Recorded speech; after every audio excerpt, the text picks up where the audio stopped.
having a family young, having a house that I had remodeled got taken away. So it's like, well, now what can I be proud of? I went through a huge ego death. Welcome to the All of You podcast, where we believe healthy relationships are created by growing individually and pursuing a healthy relationship with yourself. So let's take a deep breath.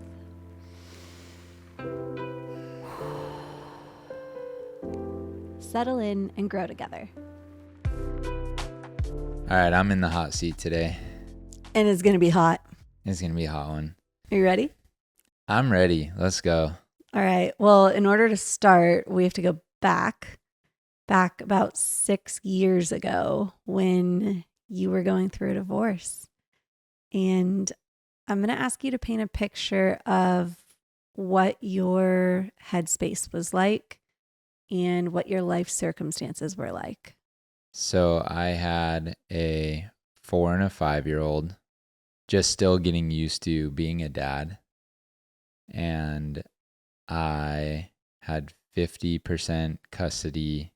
Prior to the divorce, it was already kind of like that. Like the separation custody was a little bit like that. Tell me more about that, actually.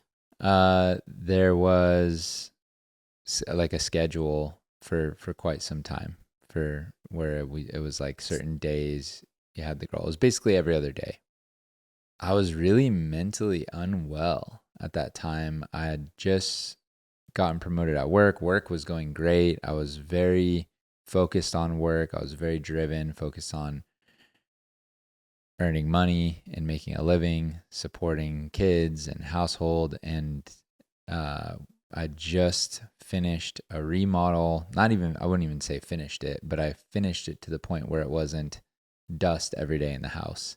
It was livable, and there was always things remaining to do with the house, but I just finished it. And I was a wreck. I think I worked myself to the bone for years. I think we should probably call out there too, because most people don't remodel by hand themselves, that you did the remodel. I had a contractor who did a framing. I hired him to do the framing and like frame it and roof it. And then I did siding, drywall, and everything else. So I did all the interior roughing. Like I did a lot myself. Yeah. So while working full time and just getting promoted to a director, I was a director of customer care at my company. So I was responsible for a whole customer service team. And I was just barely hanging on by a thread. And I was drinking a lot, coping a lot with alcohol, and had no idea I had no self-awareness as to why I wasn't feeling good. Or to be honest, I thought I was fine. I really thought I was fine. So that's where I was at. So you thought you were fine, like leading up to the divorce. Like Yeah. You Yeah. thought this is just what everyday life is like for people. Yeah. And then all of a sudden the divorce word was thrown around and I was panicking. I was up, I was down, I was triggered, scared, but I also didn't know that was really happening. So I was just mentally in my mind trying to see the positive. So the positive was, well, I guess I'll have autonomy. I guess I'll have freedom. So yeah, I made a ton of mistakes and kind of flailed. This is the best way I can put it. So the season before you're truly separating and getting divorced and the divorce word is being thrown around, you're not in a great headspace, but you're not aware you're not in a good headspace. Mm-hmm. And then it sets in that an actual divorce is unfolding. Yeah, there's a for sale sign in front of the house. I just remodeled. My kid, I'm looking at where I'm going to live with my kids I have them half the time, how I'm going to support them. Yeah. Tell me about how your mental health was in that season. I was very avoidant. So I was leaning on a lot of old patterns and things that helped me as a kid, I think. Like the coping mechanisms as a kid were have fun, try to find something. So I was surfing almost daily, because that's how I coped with my mental health. I went out in the water, uh, and I was trying to find people who wanted to have fun. So I reconnected with friends that were just in kind of the same mentality as I was at the time. Like, let's go drink, let's go have fun, let's go to concerts, let's be at the bar on Friday night, you know, and shoot pool or whatever. So I was very much kind of gravitating towards friendships and relationships that would support my coping. Just being honest. Like, I'm just going to say it like how it is, No, you that's know? actually, I think that's what we want. Yeah. We don't hide things on this podcast. Yeah. So what I'm hearing is what you were up to and what you were doing. How would you describe your mental health? Uh, Now looking back, I would describe my mental health as very poor and just total lack of awareness of my mental health, not knowing how to grade myself, not knowing how to address what was going on inside of me. I did not have the tools to understand the emotions that I was experiencing. The emotions I was experiencing were so difficult that I just like, I think the best way I could paint the picture is I wasn't driving the car. The emotions were driving the car. Or maybe that's not the analogy. The analogy is I was driving the car and I was trying to avoid the emotions, which were the giant cones in the road that I was just trying to avoid. So what all the decisions I was making weren't for the betterment of myself or the people around me. They were making out the decisions I was making were to avoid the painful emotions that I was experiencing. That was the extent of my mental health. How can I avoid the pain that I'm in? And it wasn't conscious decision. It was subconscious. My body's not going to let me go towards this pain. It's going to want to drive around it. The pain's too heavy. It's too much to feel. So how do I avoid it? Yeah, and I just had so many old coping patterns from eating sugar to, I mean, and really at that point, it wasn't even sugar anymore. It was just alcohol. It was just alcohol in my life. Not like not drinking during the day while I was at work or anything, but actually working was a coping mechanism too. It was, how do I work harder at work and be better at work so I can make more money and get more status or more respect or love or appreciation there? And how do I, because that was the only thing that was really going well in my life. And then how do I drink in the evening and numb out? Yeah. And that was the cycle. Oof. Would you say that part of working so hard was from the financial triggers of, like, now you have child support, you just lost half of your assets and trying to recover from that? 100%. Yeah, I was scared shitless. Like, I was terrified at how I was going to make it and still be able to be proud of my life in a way. Like, my ego was searching toward could I be proud of? All the things that I was of was having a family young and having a house that I had remodeled got taken away. So it's like, well, now what can I be proud of? I went through a huge ego death. Yeah, I feel that. I think anyone would. What would you say as Dave now? What would you say to Dave back then? I would say two things. One, the emotions that you're experiencing aren't going to kill you. The emotions you're experiencing aren't going to kill you. You can handle them. They might feel difficult. They might feel like a knife in your chest. They might feel like you're when you lay your head at night, you've lost everything and you are in utter pain, in, with the covers over your head, crying, screaming, whatever you got to do.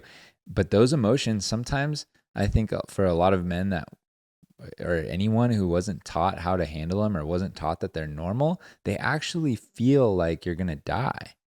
They kind of feel too hard to bear. And they're actually not. But what is so scary is that you don't think they're going to pass. What you're not, it's not really that you can't handle the emotion in the moment. It's that you feel like that emotion is never going to go away. It's never going to get easier. So what I would tell what I would tell my younger self when I was going through it is, you can handle this. You're going to handle it. It's going to get easier. The pain won't necessarily go away, but you will get stronger and be able to handle it. The other thing I would really want to tell that version of myself is, go get some help. There are people who have dealt with this. There are people who have experienced this that can teach you how to better handle it. And they're not at the bar. Like, I'm sorry. They're not at the bar. That, like, not to say that anything bad about the bar. A good dive bar can be a fun night. But like shooting pool, I don't want to knock anyone for going to a bar. But when you're in a lot of pain, you're not going to get the help you need at the bar. You need to go to a class. You need to go to a course that can teach you about emotions and about what's happening in your body. And really, I needed someone who had been through divorce. What ended up helping me most was a man who had 4 kids and had been through a divorce and remarried and worked through it all and grieved it all and could talk about it. It wasn't like he suppressed all that pain. He had actually faced the pain, and he showed me how to face that pain. And if I would have found that sooner, I would have avoided a lot more pain. I would have caused less pain. I would have caused less pain to my children, to even you. Like, there was a lot of stuff that I needed to address that I wasn't addressing. So the emotions aren't going to kill you that you're experiencing, and get the help. You're going to have to pay for it. But I was dropping probably just as much on alcohol and on bar tabs, or taking, like, going on dates when I shouldn't have been dating yet and paying for dinner or whatever, than I would have dropped paying for my own personal development. Yeah, that's huge. I appreciate you sharing that. And I know, because you've told me about the mistakes you made in those first few months post divorce. And honestly, not just first few months. I feel like you kind of made mistakes for a while fumbling post divorce. But I would actually like you to share, like, what are some of the regrets you had? Obviously, drinking too much, but what are other regrets you had in the first, let's say, 6 months post divorce? Number one regret is dating. Number one, absolutely. It's what I carry the most shame over, and just embarrassment, and, like, in a healthy shame, like, not like I can't talk about it, not like I haven't forgiven myself, but um, I was wrong. I didn't know where I was at, and I should not have been dating anyone. And it's the number one regret for sure. What do you think was wrong about it? I knew better. Like, I knew better, and I think it was hurtful. I think it was hurtful to my ex. I think it was hurtful to the people I dated. And I think it was probably hard for some friends to watch too, you know? And it was like, it just, people do it, and it's called a rebound for a reason, And you convince, there are a few people who know they're rebounding and do it anyway, which Like, like I guess if you're upfront about it, you know, and both people are aware, but if you don't know, most people don't know they're rebounding because they've never, if I had never experienced that, I had never rebounded before. So I didn't know So what you were that was. rebounding without knowing you were rebounding. Exactly. So 100%. your pain was just spreading. You couldn't handle your own pain and you were spreading it to everyone around you. Yeah. Yeah. I would talk to anyone about it. And it was just, I wasn't in a good place. And so nothing was conscious of like, oh, I want to try to bring others down around me. But it was the actions that I was doing were essentially affecting people around me. And I think that it's just a regret that I have.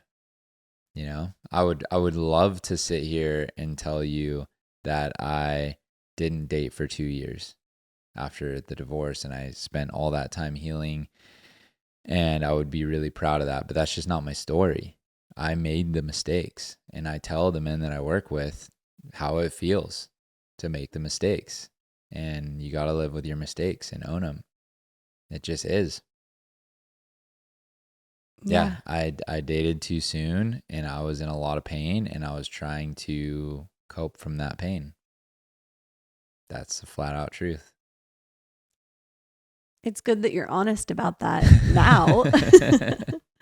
And I know you've been honest with me about that from day one because you actually had to get honest about that in order to do the work to be ready to actually start dating in a healthy way. So I want to talk about that a little bit. How do you know when you are ready to start dating again? When you don't need it, when you don't want it. Like I didn't want to date. I knew about you for 6 months and I did not hit you up because I really didn't want to date. I was really enjoying myself for the first time in my life. For the first time in my life, I was really starting to enjoy myself. I was still making some mistakes. I was still fumbling through it, but it was the first time where I ever felt like I didn't need anyone else to fulfill me, or yeah, I was grounding more in myself and my sense of self. And when you don't want to date, everyone says it. When you don't want it, that's when it will happen. But the thing is, there's some people in this world that don't know what it feels like to not want it. They can't imagine not wanting a partner, not wanting to date, because forever they've felt insecure or less than or unworthy and or unfulfilled and been seeking validation from a partner or another person deep down. And so they don't understand what it feels like to actually not need someone else in their life, and be okay if they were to be single forever. They would be okay with that. They could make peace with that, you know? And not everyone goes through that experience where they actually have an opportunity or do the work to make peace with themselves. And not that you don't want a partner or aren't interested in having a relationship at all in your life, but you're like, you don't need it. They don't know what it feels like to not need it. And so for the first time in my life, I felt like I didn't need to be in a relationship. And that's when I was like, well, now when I do have one, I'm going to be able to hold it very differently. It's going to be different, and I could feel that in my body. Even though when it actually came, I got tested like crazy. You're welcome. I think that's a really important distinction, though, is it's not that you don't want a relationship. It's that you didn't need a relationship. Yeah. Because I think it's very human to want connection, but I don't think there's anything wrong with that. but it's when we need someone else to complete us or to feel whole or to feel enough worthy. That's when we're striving to be in a relationship from an unhealthy place. Whereas when you are wanting a relationship, but you don't need it, that's where it can start on a more healthy foot or healthy footing. Yeah, and you can convince yourself of anything. You can, you can convince yourself you don't need one, but if you've never felt truly deep down secure enough to not need one, then it's almost like you just don't know what that feels like. So until you feel that grounded sense of self, then you're probably approaching it from a need and of wanting that other person to fulfill you in some way or validate you in some way. And I needed that time more than anything. Like I've told you, I wish I had longer of that time. It just wasn't an option. If I didn't, you I couldn't tell you to wait another 2 years for me. Like I had to Right. make a decision, like, have I had enough time? But it was Very a cuspy. week. It was a week of like 3 weeks earlier, and I might not have. It was I was on the cusp. So I want to go back to the beginning where we talked about all the things you did wrong post divorce. Are there any things that you did right? There's a few things I did right with the girls. I made some decent decisions in, where I live. I found an old house to buy. That is this house, and I, was really scared at the time. But buying this house ended up being a great decision because it gave me a place to heal and work, and it wasn't in a neighborhood where there's a bunch of bars around and I would have gotten in even more trouble. It made it a little harder to get down to the bar.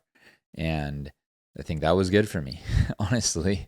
I think it was really good for me. It was really good for me to do hard work and work in the yard and on the house. And it was good for my kids to feel a sense of security in a home that they. So I'm glad, I'm proud of that decision, even though it was really hard to make. The other decisions that I ended up making that were really good was getting into therapy. I got into therapy, even though it wasn't what ended up doing the bulk of the work for me. Like it was a gateway into the work that I've done. Uh, I read some books. Reading books was really helpful. And the number one thing that I did that has made the most difference in my life is journaling. I actually went to the journal, even though it was paired with a bottle of whiskey, and I had a lot of nights drinking a lot of whiskey and journaling till 1, 2 in the morning and not sleeping well. I was better than totally numbing out and watching TV or sports or any. And I was a big sports fan, so I could have easily avoided the pain even more. But there was certain nights where I faced my pain and I got some help, and that made a big difference in my trajectory for sure. Massive. Once I started journaling, the grief started to process, and that kick started kind of a different route, a different journey towards when I met you. Yeah, absolutely. I know the first few months post divorce was probably not your best parenting season, but what are some things that you've done to help the girls through the divorce? Yeah, so the first few months I struggled, but I definitely, love them and care for them and was trying to be as present as possible, by creating little things that bonded us, whether it's like a certain movies that we started watching the Mighty Ducks series, and like just little things that we could like bond over and spend intentional time with them instead of just like being in my room, crying the whole time or grieving and then them fending for themselves. But I did, make some mistakes, and I think that I wasn't as present as I could have been. But the number one thing that started, that I want to like leave anyone who's maybe listening to this that is going through a divorce or going through something difficult, or their kids are going through the difficulty of it. When I started to heal, because I think healing is so important. I think if you don't take care of yourself, then you won't be able to take care of your kids. So it's almost like, we think time is just going to heal it, and it's not the truth. It is grieving it. It is getting the help you need. It is getting yourself to a better place. That's why I say finding someone to help you. The quickest way to level up is to find someone that can pull you up. And once I got the help I needed, I was able to support my daughters in their grieving, because when I was still grieving, it was almost like their grief was too painful for me. So if they were upset over it, and kids just know. They know, Subconsciously, they can pick up on it. yeah, this is something that I think a lot of parents maybe don't understand, and I didn't understand at the time. I thought my kids were fine because they hid it so well. People might trust a kid for what they say, and the kid is just trying to appease you. The kid is possibly just trying to make you happy. The kid, if they don't feel fully safe, they're scared. So they don't want to, they're already losing their home and having to live in two homes, and they might say things that aren't true because they're a child. And it wasn't until they sensed that I was strong enough to make space for their grief that then they could give it to me. And even still, I have to reassure them and show them that I'm strong enough to hold it. And another thing is that, because I think this is important, a lot of people deal with this. When kids go through a divorce, they don't, they might not be honest at first at how painful it is because they see that you're in pain. But when they do finally admit that it was painful for them, it's not a one-time event. Like, they don't just grieve the fact that their parents are divorced once. They grieve every single holiday. They grieve every single, they as they get awareness and they mature in life, they have to grieve it on another level. Same with anything. Like, grief is not a one-time event. It's constant. The things that you have to grieve in your life, new events arise. Not to like bring us here, but like, I'm sure when we got married, it was hard for you that your brother wasn't there. There's always a new event that comes up that's a new level of grieving. And I think when you're a parent and you go through a divorce, even if the outcome is supposed to happen, like the two people couldn't make the relationship work, they didn't have the tools, they hurt each other, they couldn't make it work, right? They not failed, but the marriage failed. It's like there's a lot of grieving from the kids that has to take place, and I think allowing space for your kids to grieve it is one thing, but getting yourself healthy enough where they actually trust you to grieve it with you, or to show you their grief, is a whole nother level. Sorry, I kind of ranted on that one. But No, I think that's a really important one. I even saw it play out I really do have an amazing relationship with the girls, and I at no point felt like they didn't want me in their life.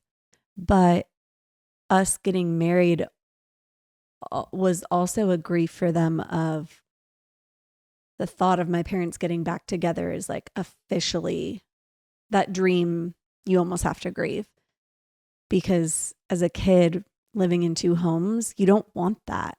And I remember there were kind of signs that they were fighting that a little bit, and it was hard to watch, but I did watch you allow them to, and I've continuously watched you allow them to tell you the parts of the divorce that are painful for them. And Therefore, the parts of their life that are painful, and you just own it. And you say, yeah, I'm so sorry. That's my fault that it's this way. And there's a relief in them when they Yeah. can express it and you can own it. And it's a relief, but it's also oh, dad sees me. And then I think even more than that, and I think this is more from what we've read than what we've really seen in the girls, but children of divorce often blame themselves for the divorce subconsciously. And once you learned that, you always made it apparent that, yeah, this is my fault. And I'm so sorry that you have to experience, whatever it is, whenever they're sad that both parents can't be at something or little things, you say, oh, I'm so sorry. Yeah, this is my bad. This is my fault. And that owning of it, I think created a really big change in them and was really beautiful to watch. Yeah, you just they were able to express their grief, and when you cause your kids pain, which if you go through a divorce, you essentially do, even if it's the right decision, it still causes them some pain, and just acknowledging that and being emotionally mature enough to not personalize it and take accountability for your actions, take accountability for the life that you've lived. And it doesn't mean it, but shame, your own shame gets in the way. If you're carrying shame over your divorce, it can block your ability to sit with your kids in their grief. It can block your kids from even being, from even trusting you with their grief, and coming to you and bringing that to you. It doesn't feel safe for them because it's going to trigger your shame. And so healing your shame of the divorce, and being able to take accountability, it opens up a channel where then your kids can actually show you their grief. I really appreciate you sharing that because divorce does not just impact the two people who are in the relationship. It's a ripple effect that impacts everyone, especially kids, in-laws, friends, and future partners. Doing the work to heal from divorce truly does better everyone around you. And I think especially the more you heal, the better chances you have a healthy co-parenting dynamic too, which is better for the kids as well. But the last question I want to ask you, which is a little bit silly, I might add, is what do you do in our relationship because you're afraid of getting a divorce again? So you don't want to get a divorce. So you do these things. Oh man, there's probably about 1,000 things that I do to avoid us ever going through a divorce, just because it's so painful. But the reality is there's actually a really easy short answer to that, which is I work on myself relentlessly. I believe that if two people are working on themselves and they're willing to continue to confront themselves in tough areas, and are not scared to come into awareness about their own shame, their own guilt, their own bullshit that's affecting the relationship, then those two people have a really strong chance at not getting a divorce. Like the number one, there could be two toxic people who are just really don't have any relationship skills, and they are seeking relationship skills and they are working on themselves.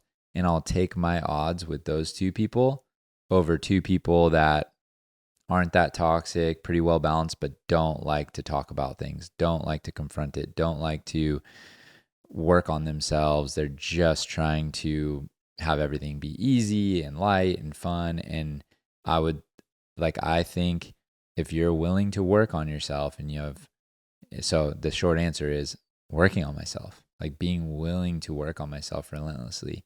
Part of my being willing to work on myself is actually not going overboard with working on myself.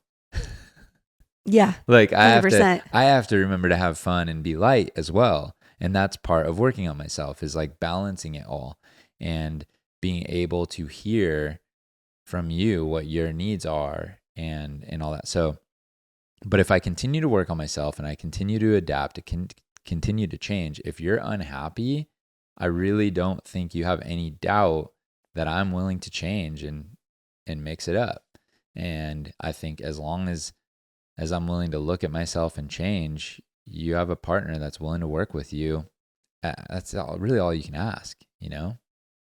Yeah, I would agree with that. And I think it's actually been a little bit of a journey of learning that, because in the beginning of our relationship, you were savage about working on things. Mm-hmm. Like, if anything was slightly off, you were like, we got to go to work on this. Yeah, I was scared. Yeah.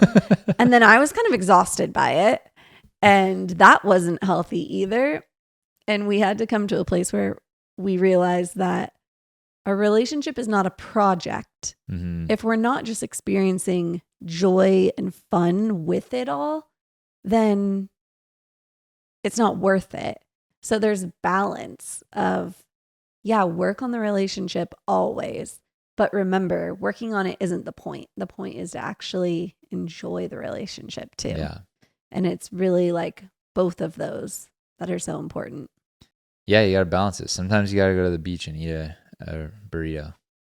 Have some fun. Like go sit on the beach and have a burrito. That's what we like to do. Weekly, we need to do that. Yeah, we just mix it up, have fun. You know, don't be so strict about your relationship, because it can feel like a project, and then you're kind of squeezing the fun out of it. Well, before we go, we actually want to introduce a new little segment we're going to try out called Life Updates. So just a little quickie update of our life. Yeah. We just got patio furniture. Oh my gosh, that's the update. Yeah, it's whatever you want it to be. It's the big thing in our life right now. I'm so excited about the patio furniture. I can't stop talking about it. It was yesterday. We got it on OfferUp, like super cheap. We found a good deal for this couch on our deck, and you are ecstatic. You had no idea. It's the thing you didn't know you wanted. Which is typically the gifts you give me. Yeah. You were the one that found it. We didn't have any furniture outside on our deck, and I wanted something. It did look pretty bare because the deck is I would massive. love a hot tub. Yeah. I really would love a hot tub on the deck. We have a nice view. We have a nice deck. We are home a lot. And so I was just talking to you last night, like if we're going to stay in this place and, we plan to, it's a little country. It's not like so far away. We're 15, 20 minutes from the beach, but everywhere that we kind of go to hang out is like 15, 20 minutes away. So we're a little out there.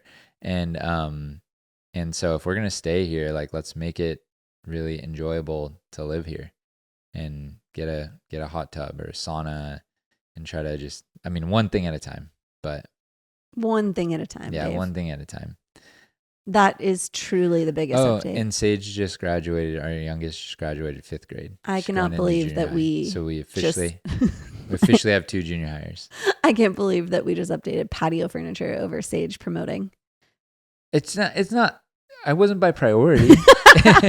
It was just on my mind. The graduation was a week ago, so the buzz has won. We had our graduation party on Sunday. It was great, but we had my family over and your parents, and they get along well, and it was hilarious to watch your dad and my sister tell fart jokes over fart jokes. Yeah, that was funny, but yeah, we're having a good time. Summer's in full effect, and we have a little trip planned for your dad's 70th, and good things. All good things. Yeah. Well, if you are enjoying our episodes, we would love it if you would subscribe. You can email us at, what's the email? hello@allofyoupodcast.com. Yeah, we would love if you would email us and send in any questions that you'd like us to answer. We will answer them on the podcast. Yeah, please do. As long as they're not like super weird, like keep it classy. But otherwise, we're down. We'll filter them. Yeah. Yeah. All right. Well, love you and love you all so much. Love you guys. Bye. Bye.